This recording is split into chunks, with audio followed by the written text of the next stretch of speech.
Another edition of Huckins on Film. I'm your host, Kyle Huckins, and I just got home from Rifftrax Live. Manos, the Hands of Fate. Yeah, that was money well spent. The master is not going to lie. Sorry, I've just seen Manos, the Hands of Fate a few times the past few days. Occasionally, Torgo is going to happen.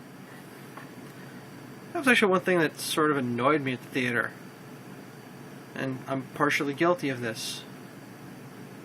No Torgo cosplay? Not one person dressed as Torgo? Really? A little annoyed. Especially because the theater they were broadcasting from in Nashville, they had somebody who brought a crow. Not the bird, I mean a puppet of Crow T. Robot. I feel like I should have a crow or a servo. I don't have the space for a gypsy. That's a lot of robot. Guess I could start calling my phone Cambot? Weak. But, yeah. You ever get a chance to see Rifftrax live, do it. In fact, in October, around Halloween, they're going to be doing an all-new set of riffs for Birdemic. I actually have yet to watch the Rifftrax of Birdemic, because Birdemic, it's like The Room. You don't really need riffs to laugh at it, it's just that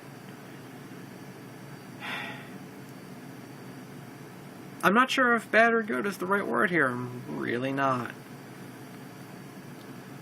As usual, it wasn't just Manos. They came through with some other stuff to stretch the thing out to almost 2 hours, because Manos is it's only about an hour and 10 minutes. I mean, it could be like 20 minutes between a lot of staring and a lot of Torgo moving. We're using the word moving loosely here. In fact, at the end, there was a redone version of the song Take It Easy, done by the dude who's playing Torgo in Manos 2, The Search for Valley Lodge. Yeah, someone's making a Manos 2, I shit you not.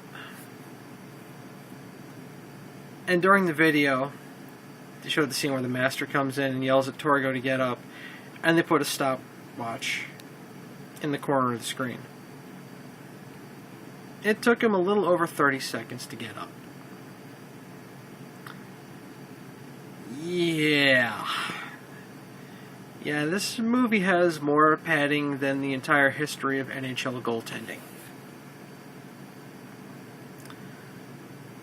But, like I said, they had a couple of shorts beforehand. One of them was called Welcome Back, Norman. Welcome Back, Norman should have been its own show in the 70s. Because this was amazing. There's just guy flies in the airport, and I guess, he's getting home from wherever. And it's just like 15 minutes of bad stuff happening to this guy. And then it ends. And it's just him trying to get out of the airport, get on the road, and get home.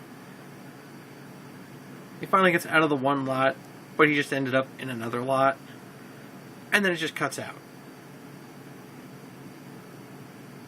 And of course, Mike, Bill, and Kevin are having many a laugh through the whole thing. Especially because Norman's catchphrase seems to be, "Ugh." That's the only thing you ever hear Norman say is, "Ugh."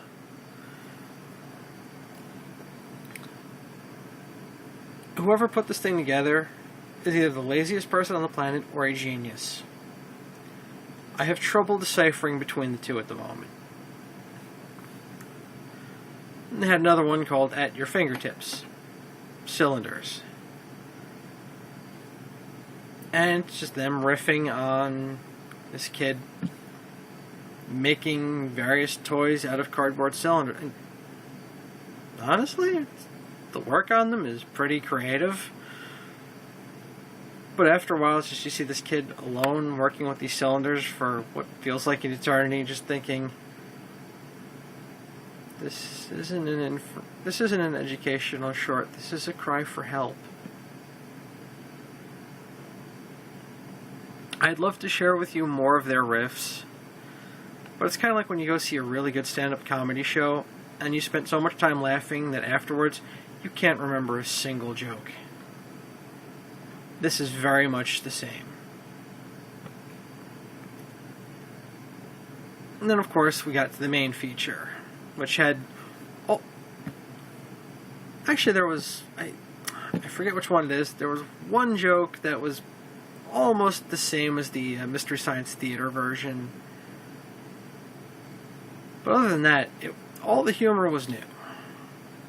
And that's the good thing about Manos, is it's a movie you can crack on with new stuff pretty much every time. It gives you a lot to work with.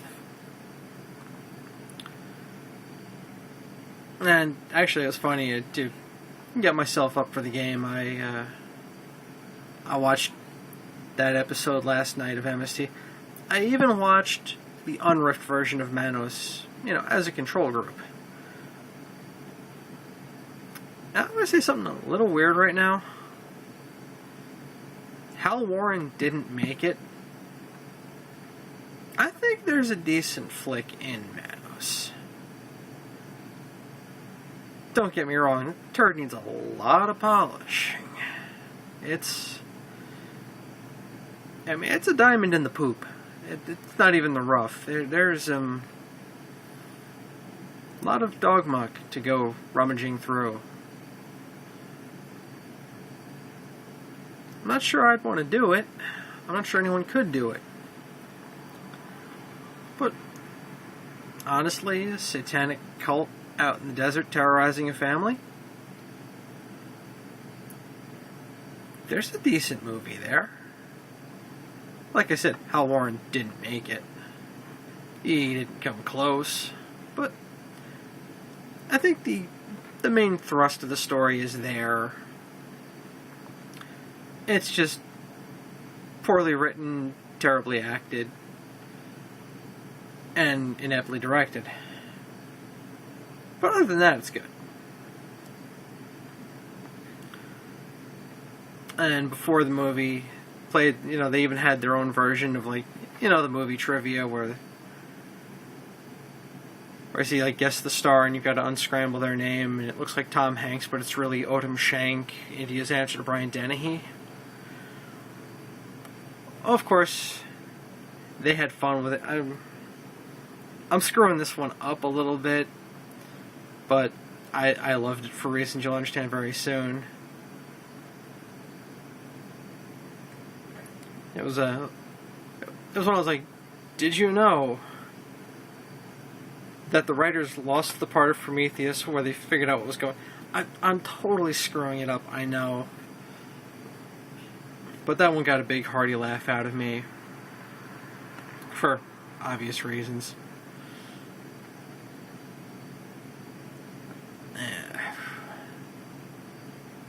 There's really not a whole lot to say about it.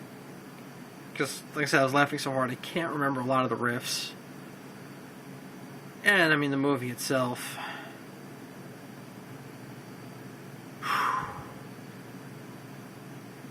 I recommend watching it once.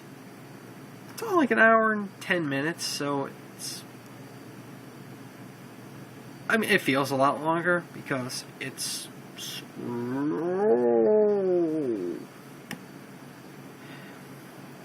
And another reason this version they were able to do a different version was MST, they edited scenes out, per time. Actually, one scene that's attempts to be graphic. Like, there's a lot of alleged blood in it. It would actually be kind of upsetting if it weren't so horribly edited. Like, my mental my mental thesaurus is just not working because there aren't enough superlatives to describe just what a mess this thing is. You know, it's up there with Plan 9, Room, and Birdemic. Just, whew, ouch.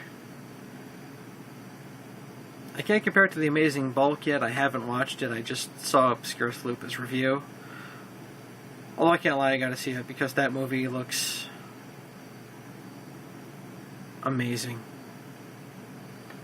Like, it looks like it redefines terrible. Fine with me. I'm into terrible movies. Expendables 2 comes out this week. I'm gonna see it at some point. I was gonna midnight it tonight, but I had to get up real early for work because I'm beat. If I saw it, tried to shoot a review, it would just be me going. So I'll probably hit that over the weekend or something. Did see the first Expendables in preparation. Not going to really get into it, but man, I liked it. It was a lot of fun. Watching Eric Roberts be a villain is always a blast. My God, that was some of the shittiest CGI I've ever seen in my life.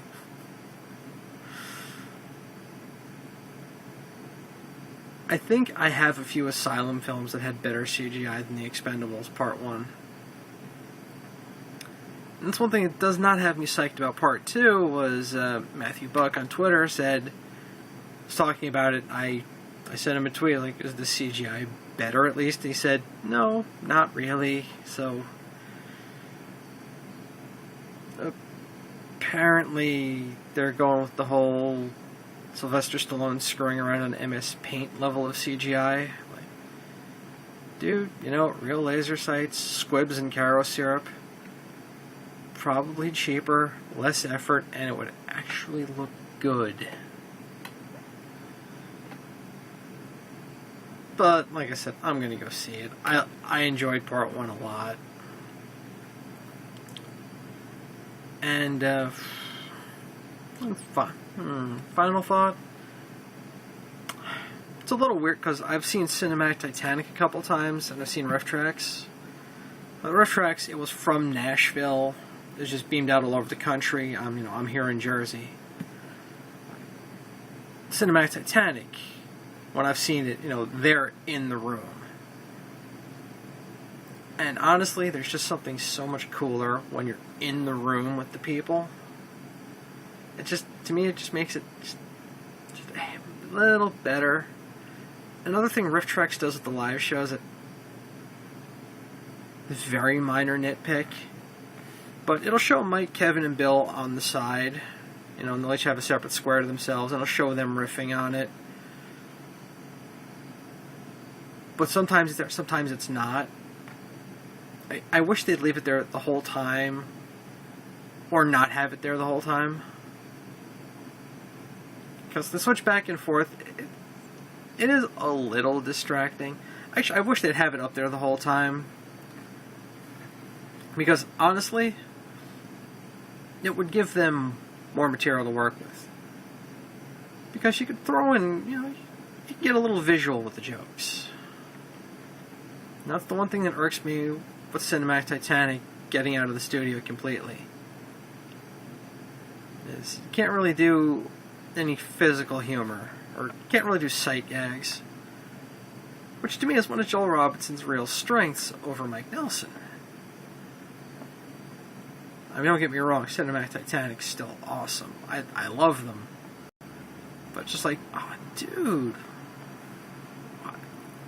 why would you take that bullet out of the chamber? Like I said, it's a minor nitpick. Next time Cinematic Titanic are around, I'm going. That's a foregone conclusion. I'm there with bells on. I don't know why they require you to have bells on for that, but whatever, it's their show, I'll go with it, it's worth it. Yeah, that's a short little review for, like I said, I prefer Cinematic Titanic a little more. But, you know, you ever get the chance to go see Rifftrax live, which you will around October, around Halloween when they do Birdemic. Yeah, grab a friend, head to the theater, grab a Coke, some popcorn. And, actually, no, don't grab a Coke, because it's going to come out your nose. Good times will be had by all, many a belly laugh. Honestly, that's the reason this review is feeling kind of rushed, is I'm really tired from all that laughing. I am exhausted. But, yeah, final verdict is, get a chance to see Rifftrax? Definitely check him out. This is Kyle Huckins for Huckins on Film, fucking off.